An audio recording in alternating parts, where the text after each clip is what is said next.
Hello again. Hope you all had a nice Christmas and a nice New Year. Hopefully it'll be a prosperous one and everybody will be able to get back to normal pretty soon. Some hope. A couple of things to talk to you about today. Get the new year off with a bang, as it were. Been involved in something over the holidays which has resulted in a good outcome, which I'm really, really pleased about. I was contacted by some people who had lost a German Shepherd dog just before Christmas. So it's about, I think the dog in total were missing about 2 or 3 weeks. And he'd already been missing for a while before they even contacted me. So I did a remote viewing and was able to find out where it was, this dog. And anyway, they went out and did a search. And hey presto, exactly where I told them it was, the dog was. And it had been out for nearly 3 weeks, apparently. It wasn't emaciated or anything like that, so it looks like somebody had been looking after it or it had been sourcing food somewhere.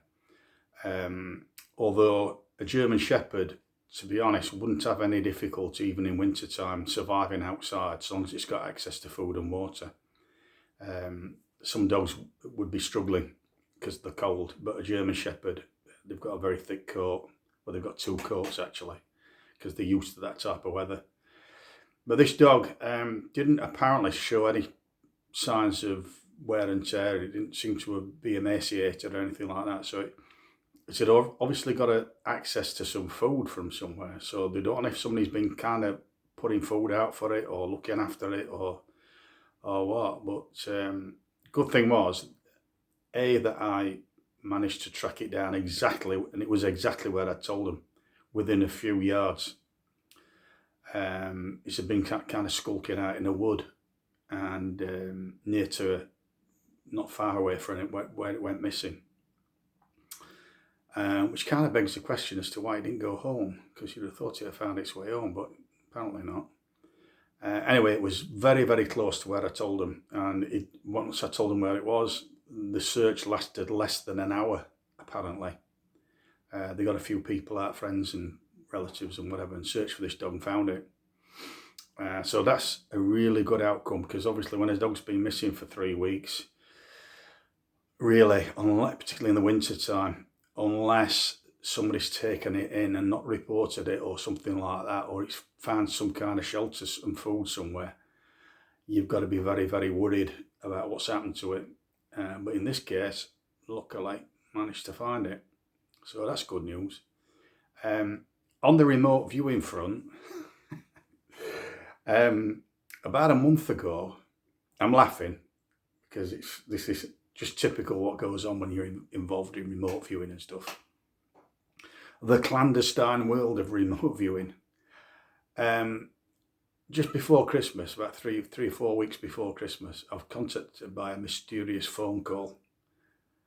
This strange, mysterious person rang me up and started asking if I would be interested in becoming a member of a group that they were looking at using remote viewing. Now, the thing about it was, he wouldn't tell me who this group was. He wouldn't tell me what we'd be doing, who I'd be working for, but he did mention there was money involved. So I said to him, well, when you've got something to tell me, and so that I know what I'm doing and what I'll be looking for and whatever, come back and tell me again. Have more words with me then, because I'm not saying yes until I know what it is. Because as I've told you before, I've been offered lots of work in the past, and it's the kind of work I don't want to get involved in. It's usually, what should I say, dealing with the corporate sector, usually looking for oil, diamonds, gold, silver, minerals, or whatever it is. And to be honest, I'm not particularly bothered about doing that. Plus, for some strange reason, these numpties can't seem to understand that to do this work, you can do it anywhere in the world. I can do a search for any specific item, a person, an item, gold, silver, oil, whatever it might be, and I can do it from my house. I do not have to go out to be stood next to it, other side of the world or something.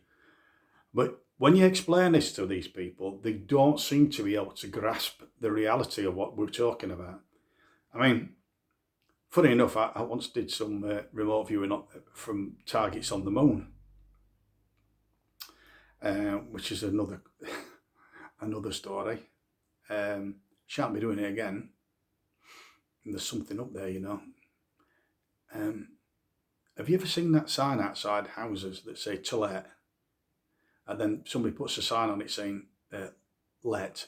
In other words, it's already taken. That's the situation with the moon. There's people or people. People's probably the wrong word, but there are, shall we say, living entities already there, and they don't want people snooping around, either physically or psychically or whatever. They're using it for their own purposes, and they don't want people interfering. So if you try and remote view anywhere like that, you get told in no uncertain terms to go away, leave us alone. Wasn't threatened or anything like that, but basically it was implicit that they didn't want people snooping around. So I thought, well, fair enough. It's not for me to do that. And I told the people who had asked me to do it, not going there again. Yeah, but what about if we give you all this money, Dennis? Still not going. Nope. So anyway, that was the end of that. The other thing I wanted to mention today was something that I was reminded of yesterday, actually. Way back in 2012, I started alarming friends of mine, people I knew, and warning them to prepare for some disruption. And the disruption I was telling them about was what they call a CME. This is related to the moon, by the way, and in a sort of way. CME is a coronal mass ejection, which comes from the sun, and it's when the sun discharges plasma. And this is a cyclic process that gets better and then worse, and then better and then worse, and then better and then worse. What happens is the sun ejects a load of energy out into space. Massive amount of energy in these CMEs. And this plasma comes shooting out and goes into space, which if it goes into space away from us, it's not a problem. But in 2012, I had one of these, what I call downloads. I wake up in the morning and suddenly somebody's told me something. I've got a message that I've got to put across. I don't know where these messages are coming from. I've got a good idea, which I'll go into another time. But basically, I told people, I was warning people that the cycle was getting to one of its highest times for about 200 years. And it was going to be around the summer of 2012. So in early 2012, I was kind of alerted to this. And then I went around telling people, look, make sure you've got plenty of food in, make sure you've got all the things for survival. Basically, because what happens is, if we got hit by one of these CMEs, it would basically fry every microchip. And it would also cause other problems as well, up to and including setting things on fire. Now, a lot of people prepared for this, and luckily nothing happened. And everybody said, it's these blooming idiots again with the tinfoil hats on and doom and gloom merchants. But my attitude to it was, look, if you prepare and you get a load of food in and stuff like that and you're prepared, if nothing happens, it doesn't matter. You can just use that food up and whatever it is, and there's no problem. However, if it does come to fruition and you've got nothing in your shelves, you're screwed. And you've got no fires, you've got nothing to light fires with outside, so you can do some cooking outside. Because basically, we live in a society now where everything is controlled by a computer. All of those computers and all of the ancillary systems, power systems that go to support them, have all got microchips in them. So guess what happens? A massive solar flare hits us, and these CMEs, hits us, fries all these computers, and we're screwed. The power goes off, the gas goes off, the water goes off. We're completely screwed. Nothing will work. All right? This isn't science fiction. This is a fact. And if you don't believe me, go and do your own research. But don't come on telling me, man, you don't know what you're talking about. Right. Get some books out, go on the internet, look at some proper sites, and they will tell you this. This is fact that this could happen. Anyway, this was 2012. In 2014, no less an institute than NASA and one or two others came out and said, by the way, in July 2012, we didn't tell you this before, but we just missed. There were 3 large CMEs that came out one after the other, and they were targeted directly at the Earth. And they actually passed between the Earth and the Moon, which is, the analogy I would make is that that's a bullet flying past your ear hole. It's that close. Had that have hit the Earth, virtually everything would have been kaput. Nothing would have worked because there were 3 on the trot. So sometimes if we're lucky, if it's just one, it hits like a glancing blow and it might just affect one area of the world that just happens to be in the way. But the rest of the world's okay. So you can kind of move resources around and send in things and do some kind of a... That's what happened in Quebec in 1976. A much smaller CME hit Quebec and knocked out all their power for about 3 months. This wasn't funny, right? They were working off generators and trying to move electricity about. At the time, in North America, which obviously includes the United States and Canada, didn't have the national grid like we have here, where we can move power from one area to another. They basically worked on the principle that the local power station provided power for an area. We don't do that in Britain. The power stations put the power into what we call the national grid, and then it can be moved anywhere in the country. But in America, in North America at the time, they didn't do that. I think they've now moved to that system because of what happened in Quebec. I mean, literally all lights went out. Not for 2 minutes either, for a long time. That was a relatively small CME, that one. This one was 3 large ones, one after the other. So it probably wiped out all the power and all the microchips in the world. Now, 2 years later, this was acknowledged, and you can go and look it up. Go and check out with NASA and stuff like that. They told us this. We dodged a bullet. That could have meant massive problems. This was life-threatening for like a large percentage of the population. We'd have basically been outside cooking, gathering up logs and doing your cooking. You would have had, for months and months, you would have had no heating, no nothing. No gas, no electric, no water. You'd have been surviving as if you were just like surviving on a desert island. And if you hadn't got the capability of doing it, I'm lucky I have, because I've been trained to do that without going into any details. But I can live rough and I can live wild and I can get what I need. And it's a skill that you have to learn and be trained to do. People who don't know how to do it are screwed. You know, these that just think you just pick the phone up, your mobile phone, and ring for a pizza. Them type of people. Never done any cooking, never done anything. They can't go out and catch rabbits and snare them and catch wild animals like pigeons and stuff and strip them and cook them and stuff like that. They ain't got a clue. These people would basically starve. They wouldn't last.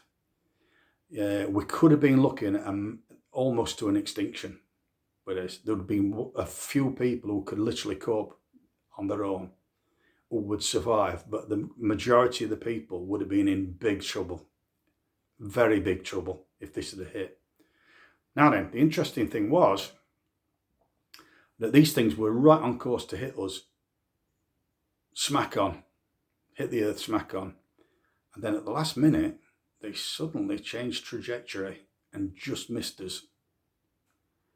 And nobody can account for why. NASA said, well, we don't know what happened, whether it was some kind of gravitational thing or something happened. But of course, there were other people who were saying that somebody else might have took a hand and had the technology to deflect these things into deep space where it was safe. But we literally dodged a bullet there. And I found out actually in the lead up to this that sort of world governments knew that there was a dangerous time coming, because it was that time when the sun was going into this extra activity where these plasmas were being ejected. And they'd already warned a lot of like utility companies and stuff like that to put in Faraday cages. And I was seeing these being put in, and I was being tipped off by people who work in industries. They were saying, hey, well, something weird gone on at our place. Our computer room and everything they've been putting this meshing all around the windows and stuff like that. They're saying it's for security. But they were all earthed. So if it's for security, why do you need an earth on them? Well, there's only one reason you have an earth on a big cage. It's because it's called a Faraday cage. Anybody who's got a background in technology like I have knows what that is. It's a Faraday cage. And what a Faraday cage does, it deflects energy around the cage and into the ground, into earth, where it's safe. So that's why, for instance, you can sit in a car in a lightning storm, and contrary to what people say, it's about the rubber tyres. No, it's not. It's got nothing to do with the rubber tyres at all. A car is essentially a Faraday cage. You're sat in a box that's got metal on the outside, so if lightning hits it, it goes around that box and then goes to earth. And even if you've got no tyres on, right, it'll still go to earth, even if you had an earth strap on it. That's where you want it to go. You want it to go to earth, because you're sat there as a human being, and you don't want it going through you, thanks ever so much, because there won't be anything left. So that's why it's safe to be in a car in a lightning storm. It's one of the safest places to be. Because it won't hit you, it'll go around the car's metal bodywork. Of course, I just put the proviso, assuming that you are in a metal car.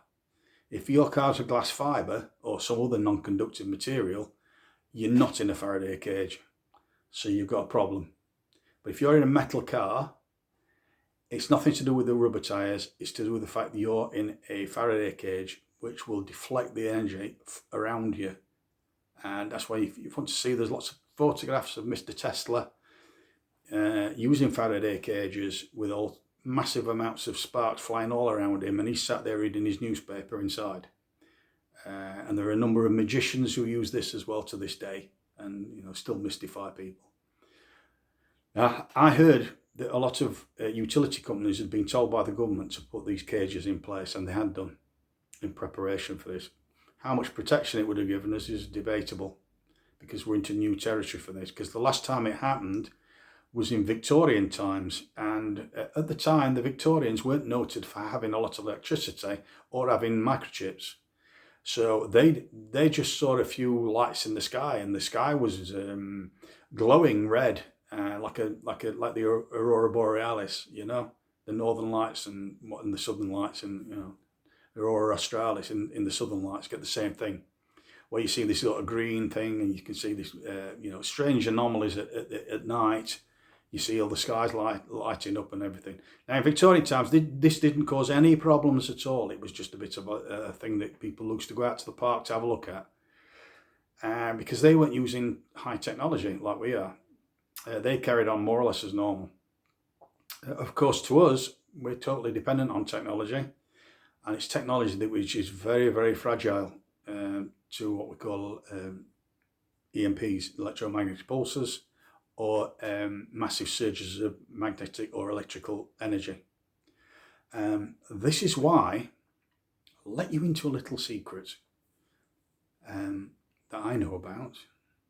So we have to whisper it very carefully and very quietly. Up and down the country, there are massive stores of equipment that is pre-digital. In other words, it's pre-microchip. This is stuff that's from the 1970s type of technology that was mothballed years and years ago when new digital technology came out. But the powers that be kept it. And there are things like, it affects everything now. It even affects vehicles, because all vehicles now have got a computer on board that does your engine management and all the rest of the stuff. So if that gets zapped, guess what? Your car ain't going to start. Oops. Lorries, same thing. Railway engines, or whatever they call them nowadays. They're the same. All got computers on board. Yeah. So what they've done is they've stashed away lots of this old technology.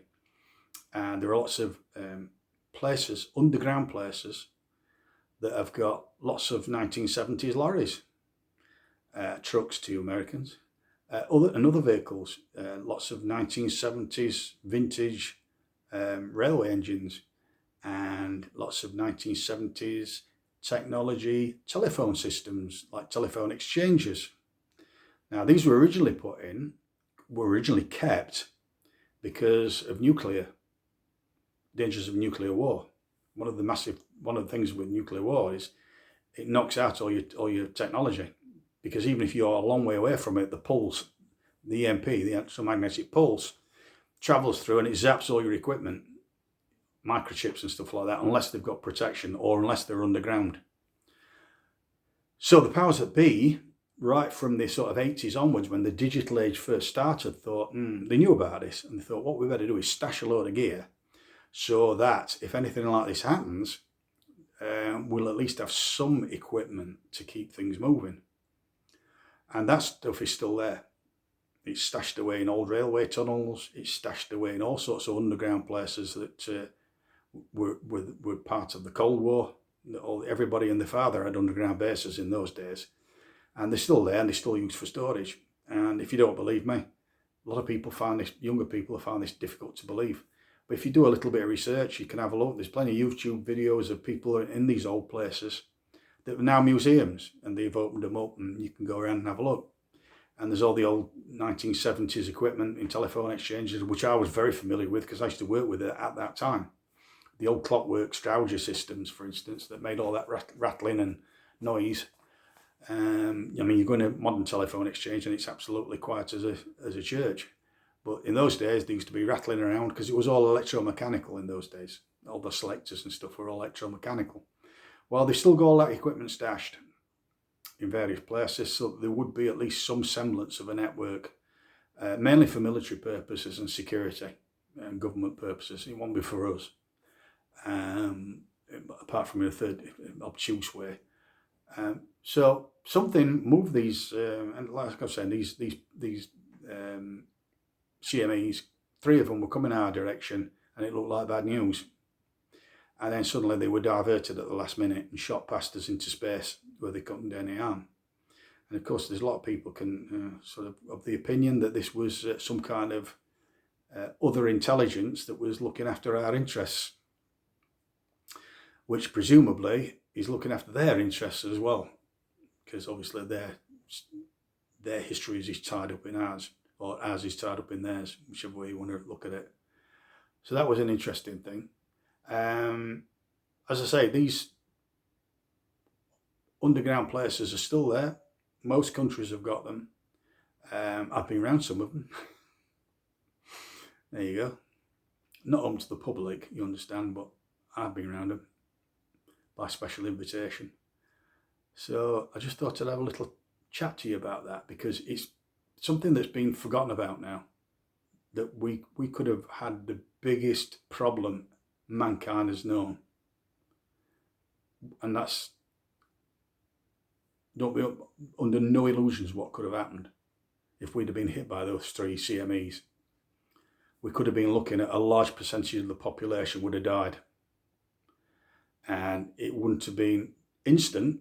They'd have basically starved, or they'd have started fighting amongst themselves, causing all sorts of problems, or they would have no health care or anything like that. So, a lot of people who weren't capable of going and living in a wood somewhere and looking after themselves would slowly but surely pass away.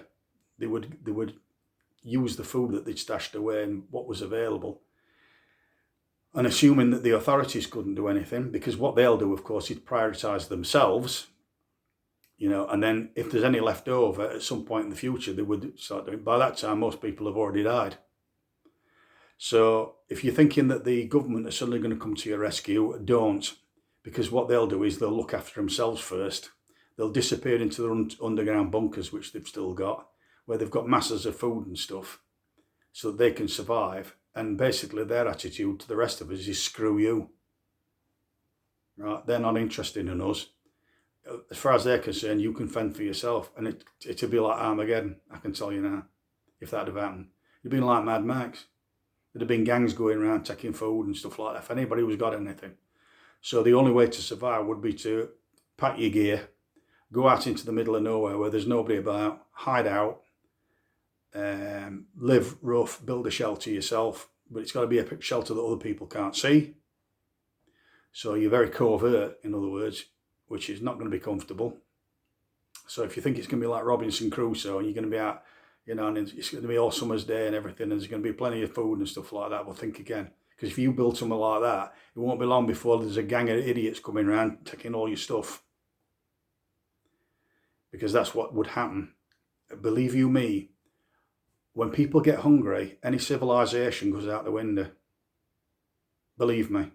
And unless you're in a position, your only defence in that situation is to be anonymous, to disappear, to be somewhere where nobody's going to find you, and make sure that wherever you're hiding out, nobody can spot where you are. So you've got to build a hide out of the way, where even if people walk straight past you, they won't see you.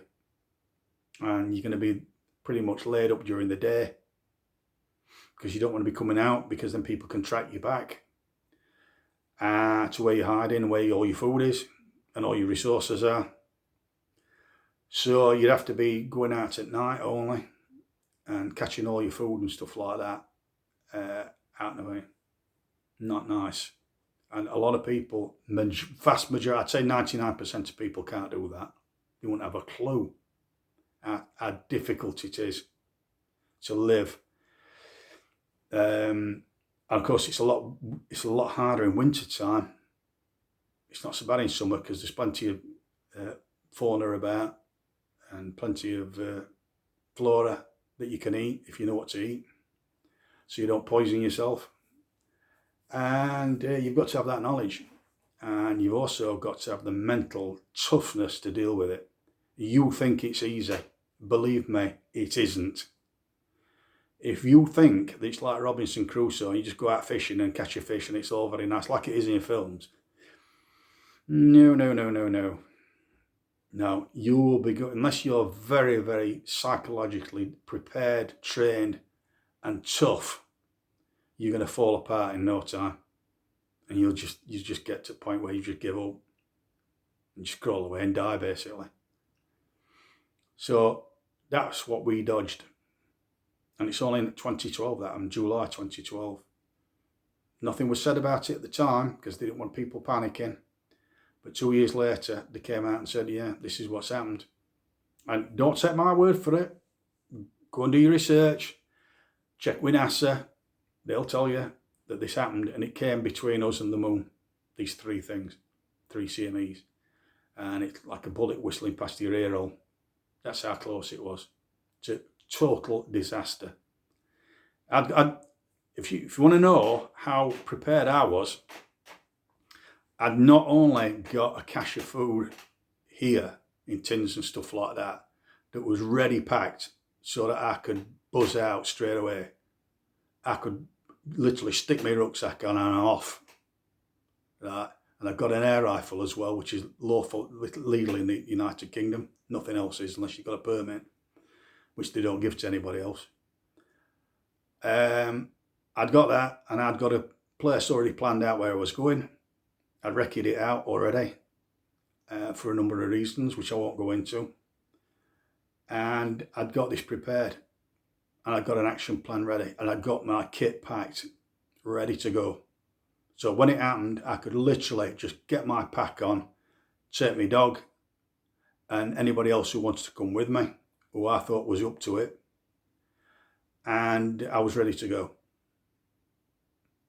And I'd already got a site laid out for it, and I'd been caching food there in tins, buried underground in polythene bags, ready.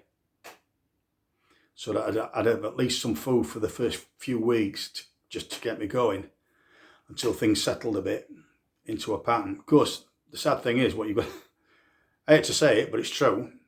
The worst, most dangerous times are the first 3 or 4, maybe a month. Because you know what? After a month, most people are dead. So all those gangs that are coming around, marauding around looking to take your stuff have probably died by then. So actually, it gets, for those that know what they're doing, like me, it gets easier because you haven't got the competition anymore. I'm afraid that's how you've got to look at it. Now, this is how serious this was that we missed in 2012. And I was reminded about it yesterday. I was watching a documentary and they mentioned it on there. And I just thought, there were a lot of people who came to me afterwards and said, I thought you said that there were going to be this problem. I said, well, it pays to be prepared. That's all I'm saying. And then 2 years later, NASA come out and say, yeah, that did happen actually, and we just missed it. Had those 3 emitters, we'd have been screwed. I'd say 95% of the population would have been dead within weeks. They'd have starved.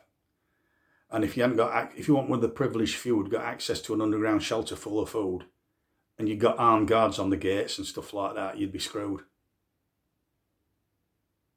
Yeah. It's that serious. But luckily, I'd have given myself a chance. I'd have stood a good chance. Mainly because I'm trained. I know what I'm doing. The other thing is my age. My age is an advantage. Because at that time I was about 50. My metabolic rate's much slower than a younger person. If you're in a group of people and you've got no food, the young ones die first. Because their metabolic rate is higher than yours. And the other thing is you've probably got a bit more body fat than they have. Mind you, I don't know these days, but looking at young people now. I go in a pub nowadays and I'm 63 years old and I'm going to a pub full of youngsters. I call youngsters, people in the 20s. And I'm the fittest person there. This is a big worry.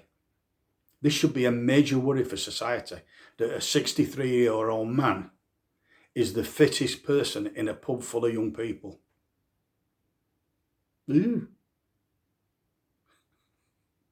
I kid you not. I am the slimmest person there. And I'm not down to my fighting weight. My fighting weight's about 10.5 stone.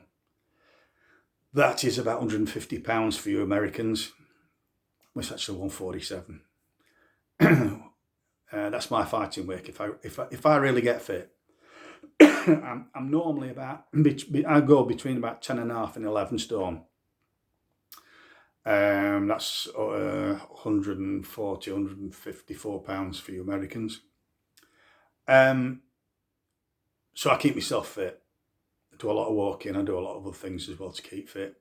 And I'm 63. And the other thing is, I watch what I eat. I'm very careful about my diet. Because like most people, I've got a sweet tooth. And if I sit eating what I want, in fact, I don't have stuff in the house because I know I'll eat it all. No biscuits or anything like that, no sweet stuff, because I'll just eat a lot. And I learned that a long time ago. But I can go out now and I'm the fittest person in the room. This is wrong. I should be one of the least fit. When I was their age, I was fit as a butcher's dog. Right? I was lean, mean, which you should be when you're in your 20s. You should be. I go out now and all I see is these fat youngsters and girls. I think girls, young women are worse than men. They all seem fat. In fact, it's rare now that you see somebody of that age that's the proper weight that they should be. Worrying. So anyway, but what I'm going back to is regards survival. The older you are, the longer you'll survive from lack of food because your metabolic rate is slower. So therefore, that's why you put on weight when you get older, if you're not careful. Because your metabolic rate slows down, so you don't need as many calories to keep you going. Of course, when you've no food, this is an advantage because the younger people will fall away and die long before you will. So if you've got people who are like in the 20s and you've no food, well, they're going to go first.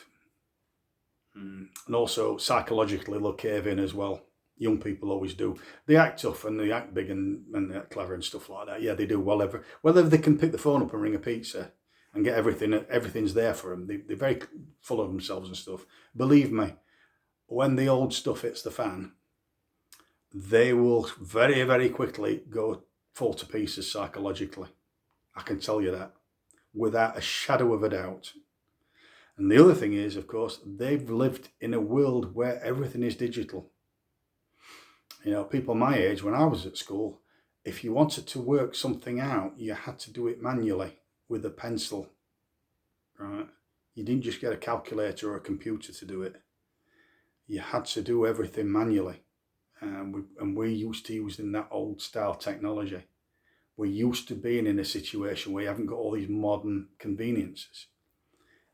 And the other thing is, I suppose as well, it was popular then to go camping. I mean, people don't go camping now. I think some people do, but it's not nearly as popular as what it used to be.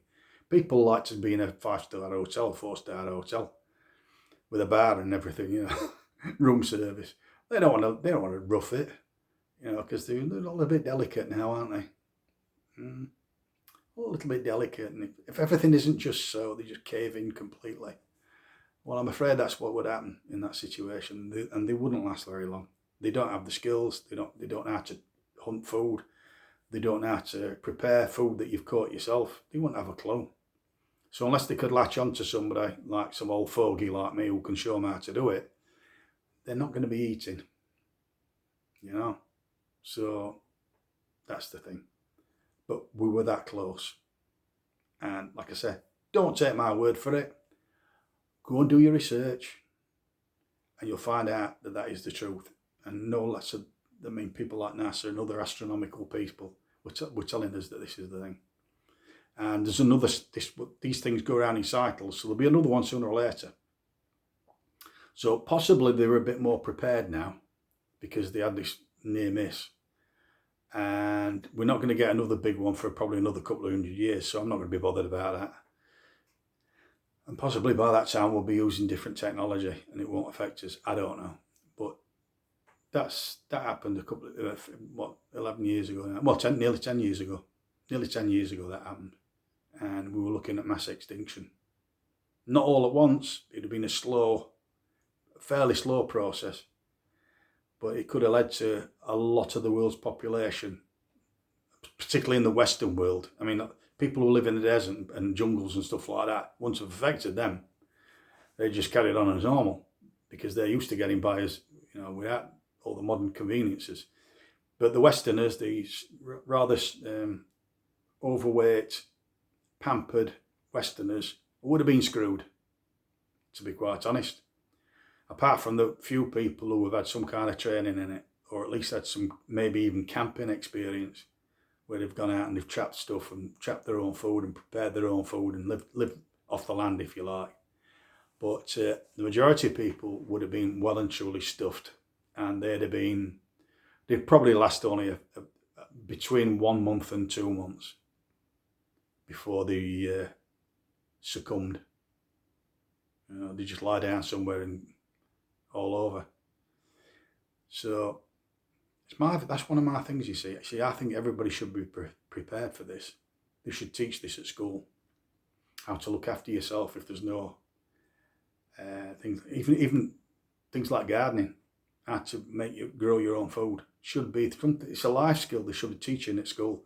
But no, they're too busy telling you other things about that they consider to be more important, which are mainly political and social engineering, and telling you what you've got to believe and what you haven't got to believe. Well, I think what you need to believe is how to be independent, how to look after yourself. That is one of the things that gives you confidence in life. If you know that they could say, somebody could drop you off in the wilderness somewhere and with very little equipment, and you can look after yourself for a few days, at least a few days, a week or two, before you were in trouble. But a lot of people can't do now. They couldn't look after themselves for a few hours. If Pizza Hut was shut, I'm telling you, they won't last 2 minutes. They can't do anything. They can't even cook, most of them. I mean, when I say cook, I don't mean putting things from a plastic bag into a microwave. That isn't cooking, right? That's not what I cook. I mean, go out, catch a rabbit, skin it, gut it, and then cook it on a little campfire. See how you go on with that. Do you know how to catch a rabbit? Do you know how to gut a rabbit? Do you know how to skin a rabbit? Most people don't. Put it this way, you'd have to learn, and learn bloody fast, because if you didn't, you're in trouble. And you would very rapidly go downhill, because unless you're on top of it in the first few days, you'll become so ill that you'll not physically won't be able to go out and do it. And if you haven't got other people there who are experts at it and prepared to help you, you're going to be screwed. You're not going to live, basically, because this is not just a short-term thing. If these circuits had got fried, you'd have been talking 6 months to 2 years before they got them back. And that's assuming that you've got a complete workforce. But if all your workforce is starved to death because they've had no food and no amenities, what are you going to do? It's going to take you years and years and years to build any kind of civilization back. So apart from them that's hiding in bunkers with armed guards on so that you can't get in, they're going to be all right because they've got plenty of food and stuff. But you're not, because you're locked on the outside and they're not going to let you in. If you go near it, they'll shoot you. Believe me, they will. They'll not shout a warning and and just run up to you and grab hold of you. They'll shoot you. It's assumed because that's their orders. So if you think that the government's going to save you, they're going to come out with lorries full of food and distribute. No, they're not. No, they're not.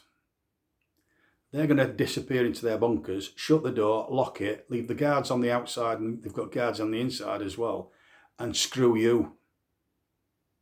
That's what they're going to do. And if you think any different to that, you don't know what you're talking about. Right? So those are the kind of life skills that I think we ought to be teaching young people. Was a time when old people like me used to teach young people skills like that, but they're not interested now because they don't see them as being relevant. Well, what they could do with, I think, some of these kids, some of these kids now, it's not their fault, but they sit there, they're screaming about this and this, this thing, oh dear. They've got all these sort of what I call imaginary problems. They've seen it on the internet or they've seen it on television, and all of a sudden they're terribly upset by it all. Really? Because they've no perspective, because they've lived pampered all their life. When I say pampered, I know there are people who are poor and stuff like that, but relative to how we used to live, they are pampered. Everybody's pampered now. We live in a society where everything's there for you.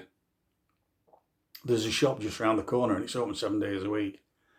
You don't have to prepare your own food. You don't have to grow your own food. You don't have to keep your own animals and then slaughter them and use them. You don't have to go out and catch rabbits or pigeons or anything else you can find to make some food.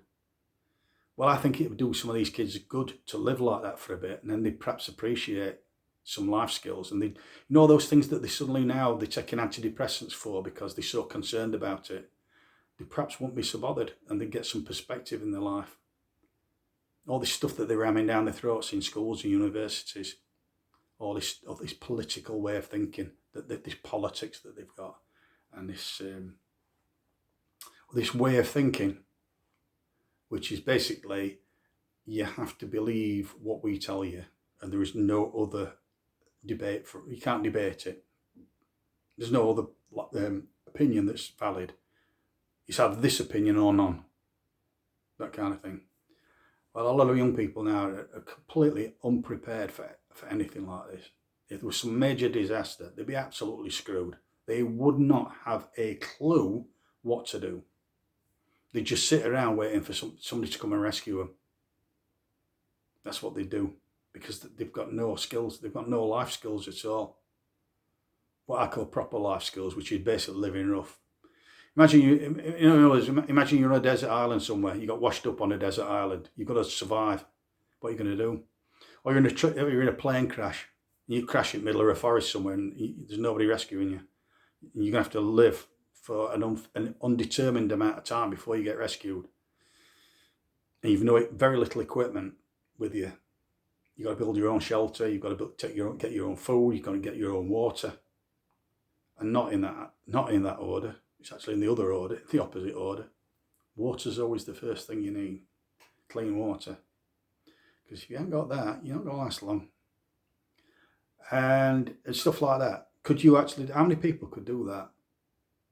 Might get people who think they can do it, but believe me, they wouldn't. They won't last 2 minutes.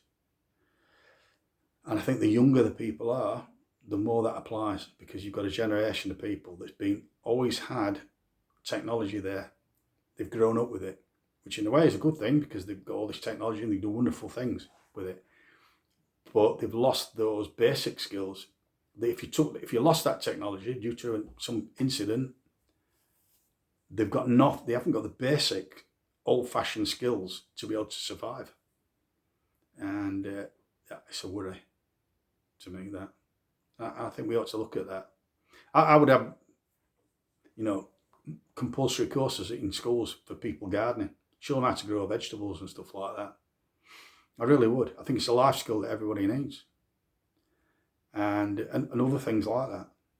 But no, they're too busy teaching them other things that are all, well, you're not even allowed to discuss it now, are you? You can't even say it on a platform like this because they'll kick you off. But I would call these basic life skills. In other words, how to survive without the assistance of anybody or any technology. I could do it, but a lot of young people couldn't. Wouldn't have a clue. However, luckily in 2012 they didn't have to. But next time they might not be so lucky. And it might not be a CME next time, it might be something else that causes some kind of failure of the world's technology. I mean, last one was the millennium bug that people were worried about. And, they dodged that one.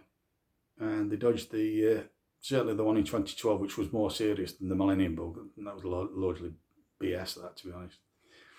Some of the big computer systems might have had a problem, but the smaller stuff now. But it's that CMA, those 3 CMAs in 2012 would have been disastrous. That would have been a major disaster had they have hit us.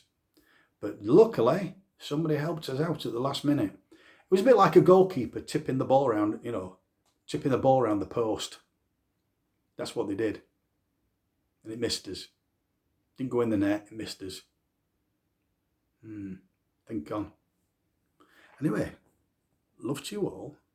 I hope you have a nice, prosperous new year. And at some point, we might get back to what we might call normality, which is basically when people start being realistic about what's actually happening. And we'll see what happens. Speak to you soon.